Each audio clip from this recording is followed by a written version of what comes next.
Well, I used to work in the shop, as I told you, my father's shop, and I loved it. But the lads in the street said they were going over to Croydon Park, where there used to be sports held by the Transport and General Workers Union. Now, Croydon Park was a big, big field behind the houses in Fairview, and there was a gate lodge, and there was a big hedge about 7 foot high all around it. And in the middle of Croydon Park was a beautiful mansion. It was owned by the people that owned it before the transport bought it. And in the front of that was a huge big field, which was used for sports field.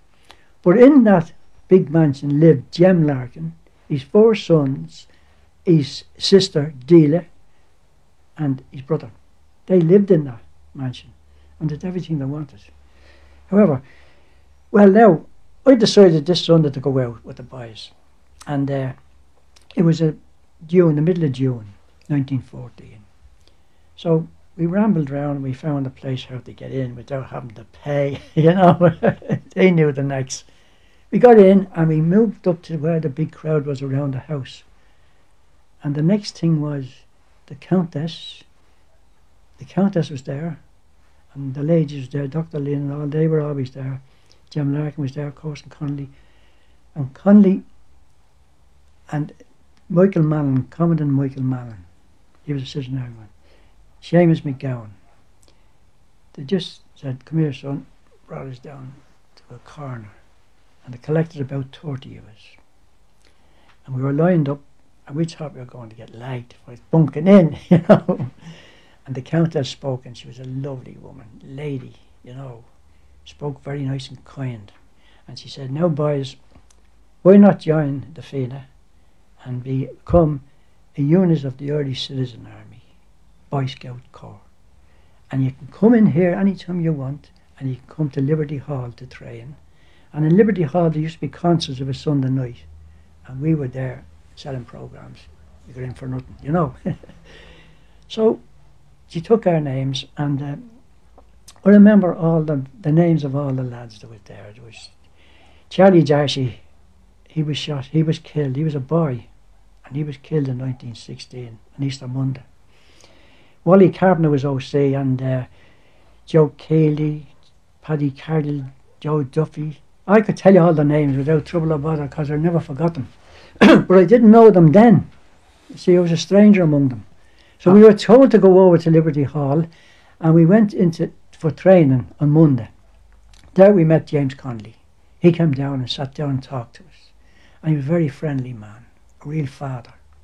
And James Connolly knew your name, whether it was John, James, Michael, Patrick, Solomon, Isaac, whatever your name was, he knew it. And he'd say, hello Paddy, hello John, you know. He knew the men's name, and he knew the ladies' name, the women's names. Well, they were mostly girls in 18, 19 and 20, you know. And then there was a couple of elderly people in it. But he knew their names, and he was so friendly. And there was something magnetic about him. If you touched again him. Now, Jim Larkin was gone out of the country at this time. I should have told you that. And Connolly was in command of the Citizen Army. And if you brushed again Connolly, you felt a kind of a thrill. You know, he was saying something like a fatherly thrill. But he used to tell us about his life. How he joined the British Army when he was 16 years of age to get a feed. And he had to serve 2 years across Channel in foreign countries. And he saw the way these natives was being treated. And after his 2 years was up, he got out. He was supposed to be 18 when he joined the army, but he wasn't. He was only 16, you see. Which he pointed out that I was only a boy like you. And you know that, which he was. But he told us a lot of his hardships in life, and then on his way back from America he wrote a song called The Call of Erin. But anyway, come to this point. This was in June. Now the Countess measured us after a week or so training in Liberty Hall, only 20 of the 30 remained loyal. And these 20 remained all the time. And the Countess measured us for uniforms. And she said she was going to make them out of German knapsack and dyed them green. Now a knapsack, I believe, is a grey sort of something, I don't know. It was strong and warm. So she dyed them, she measured us, and the women in Liberty Hall sewed them up, and we got a green uniform, a red tie, and we bought a slouch hat turned up the side with a red hand in it. We were the Citizen Army. You were the FINA in the Citizen Army? The Boy Scout Corps of the Citizen Army. That's what we were recognised at, not the FINA, the Boy Scout Corps as the Citizen Army. Well, the volunteers, you see, were, at that time, they were more of a capitalistic type, you know. There were men in good positions. There was professors among them, O'Reilly, O'Brien, O'Neill, and professors, you know, whereas the Citizen Army is just bottle washers, you know, different type of men. But we had the ladies, the highest of the land, which this was the best, the most important thing, to say that the two different characters met together and worked together. But there was no ladies in the volunteers. In 1915, everything was going grand all along. Organisation was keeping up to date, and the men of the Citizen Army were trained to a T. They were highly disciplined, and Connolly didn't have to shout or bawl at them. There was no such a thing as getting them out like a sergeant major and saying, "Oh, yeah." They just done what they were told and done it rightly. Marvellous crowd of men. Did they feel there was going to be a rising? Oh yes, the Citizen Army knew it, because when Connolly, you know, was arrested by the volunteers, the Citizen Army was ready to go out. All arrangements were made for them to go out. Now, on Palm Sunday we got out, we went for a little route march, and we came back to Liberty Hall, and the Fintan Lawless Pipers Band was there with us. They led us, and the two drums, the tenor drums were laid on the ground, and a big bass drum was put on top of that, and on top of that was a nicely folded green flag. And a girl, a beautiful girl, red hair, something like that, I'm not calling you remind me of her, Molly Riley was her name, gorgeous looking girl. And she wore a white blouse and a saffron kilt and a saffron trail over her shoulders with a tara brooch, and a Republican band, a tricolour band across there. Red hair, big massive red hair like you, hanging down her shoulders, lovely. And James Connolly was in front of the Citizen Army.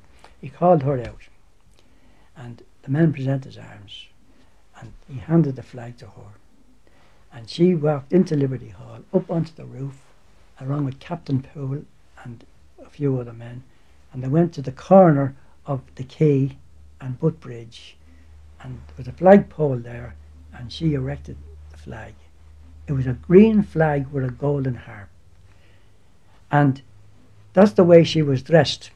And while this was being done, the men down there presented arms, and the bugler sounded a salute. And this was a week before? This was the week before, and as soon as that was over, we were confined to barracks in Liberty Hall.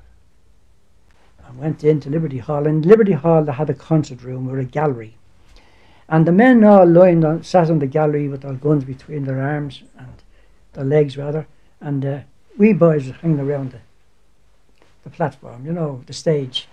And on the stage was James Connolly, Commandant Mallon, the Countess, Dr. Lynn, and a few other officers. So the Countess got up and started telling us what kind of activity we could do, how we could get this, that and the other sort of jackknives and, you know, take a guard by surprise. And Dr. Lynn then spoke about what we should need: a bottle of iodine, a small inch bandage and a 2-inch bandage, 2 pieces of splints, and a big handkerchief to act as a sling, and a wad of lint or wadding in case of a wound. She was at the train us before how to stop wounds. She just would tell us what we should have. And then Quartermaster George Norgove stood up and said, "Now what we want 3 days rations. We want tin of milk, condensed milk, cocoa, Van Houten's cocoa, I had Van Houten's cocoa, tin of Van Houten's cocoa powder, and sugar. Anyone could bring tea if they wanted, but whatever the handiest thing." Well, that's what I had in my knapsack on that day, on Easter Sunday. We were mobilised for Easter Sunday. The battle was to take place on Easter Sunday, but it didn't. McNeil sent the paper out and called it off. We were inside the hall because we were entitled to be inside the hall. See, Liberty Hall had two big rooms, one in the front and one in the rear, which went back. And that's where we trained on our training. It was a kind of a secret room. We left all the people were outside. Citizen Army were all outside now, and the whole place, Beresford Place, was packed with people. Do you know, men active. And we marched off, and Connolly ran after. Butt Bridge was a kind of a tank affair, and you could be hid between it. You know, there was not the same bridge we have now. And Connolly ran after him, and he said something to McCormick, the captain.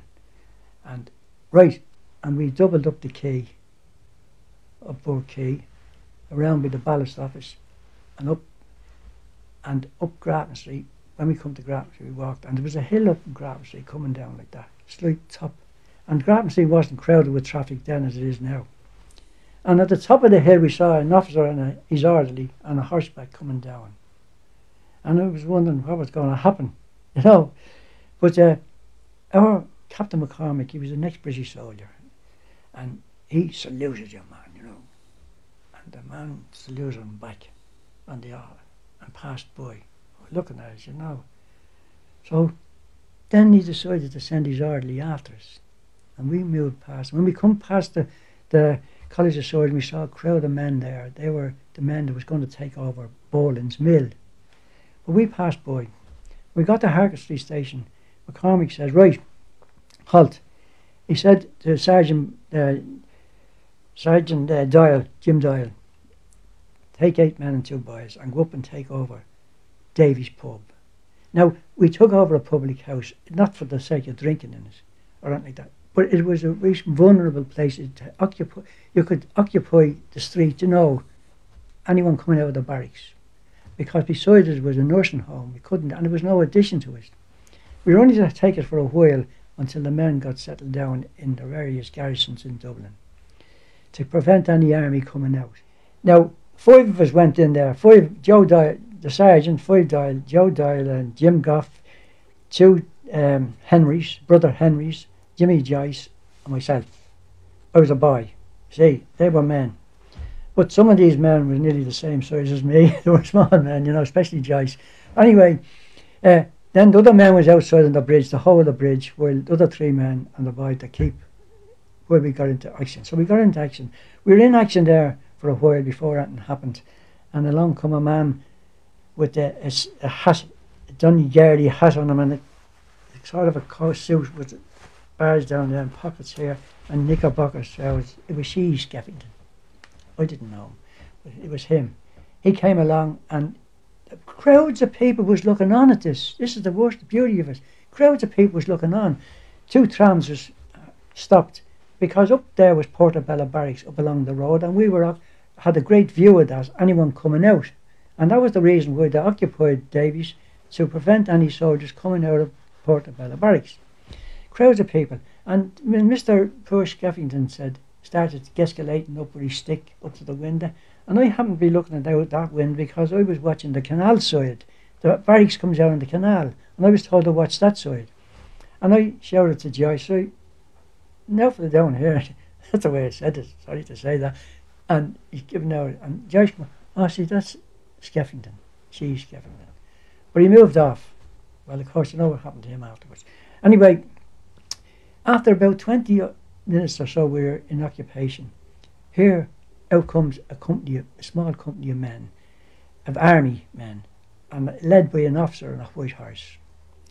And Doyle says, now take your time, let them come up as near as we can and make sure every shot counts. And pick them on. So when they were just about halfway from about 100 yards from where our place was, the bridge, we opened up fire. And 3 of them fell, and then after a while the rest got down on the ground. The man on the horse charged up, he was wounded, and when he got to the bridge, he fell off the horse, and the horse turned back and down the canal, where it's so used to going down there, you know. And he was lying on the bridge, And a man came out of this place, this home, a sort of a nursing home, with a white coat. He was a doctor. Well, he looked like a doctor. And he was only a young man with fair hair. I met him afterwards. Hogan was his name. He came out and he took the bridge. Fire ceased. All fire was ceased when that thing happened, when he came out. We ceased fire. And he picked the doctor up, the officer up, and he was wounded in the arm. And he took him into the nursing home. And the army took the men back into the barracks. Now, we're getting ready now to fortify the place regular when we discovered that there was a woman up on the top of the house. She was the caretaker or the housekeeper. And we did a terrible job getting her out. They tied the sheets together and the blankets together, and there was a back window. And they lowered it out of the window down onto a slanting shed into a 2-story house, and from that then into another. And this was our escape, by the way, same way. Good job it was. Into Charlemont Street, you see, and got her out. And then out come a company of soldiers, and they had a machine gun. And they were coming down along, and as they were coming down along, they were pushing this machine gun, and the fellow was sitting on it, and he was lashing, bang, bang, you know, pulling. And we were forwarding at them best we could without trying to get shot ourselves. Well, you know? While we were there, and the soldiers was coming in and out, and 3 men was piercing, somebody else was shot on the 3rd of May, we were told there's three buggers gone today. And we could actually hear a slight shooting, you know, from the distance. Kilmainham wasn't too far away from where we were. So then they'd come in and say, so-and-so is gone today. On the 8th of May, Commandant Mallon, Citizen Army man, he was shot. We were told about that. Well, we felt sad, you know, terrible thing to see our officers getting shot. And then when Connolly was shot, and we were told, we knew he was wounded because the men that was with him told us, and he was put in an armchair, put in a car, brought up to Kilmainham from Dublin Castle, put down and shot in the armchair because he couldn't stand up. Well, it was very sad that day. How were you told of that? The army men, the British Army soldiers. Describe the telling to you of that. They came and he said, "Now that ends it." He says, "That's the last of them gone today." You know, putting on the English slang, you know, the Cockney slang, and they were Dublin men. So they said, "That still end them. That's Connolly gone now." And so we could do nothing. And now he said, "You blighters are next." So us, you know. They tried to frighten you. Oh, nothing else. But that evening, he came in and he lined us up and he took 12 boys out. There were lads, you know, from 15 up to 7, as I tell you. We were boys. So they took them out and brought them off and marched them out, and there was 2 soldiers, and the other fella was behind, and he said, "There for the high jump." See? So they went off. Half an hour after, he come back and took another. And then a half an hour he come back and he took another 12, and I was in the 12. So we didn't hear any shooting. And we said, "Oh, well, I don't think you're going to be shot. Whatever they're going to do with us." And other lads were waiting for us. They knew we were coming out. So we waited for the rest. And we lined up and marched down to O'Connell Street singing. This was in the evening. And it was raining. And when we saw O'Connell Street levelled, we went home.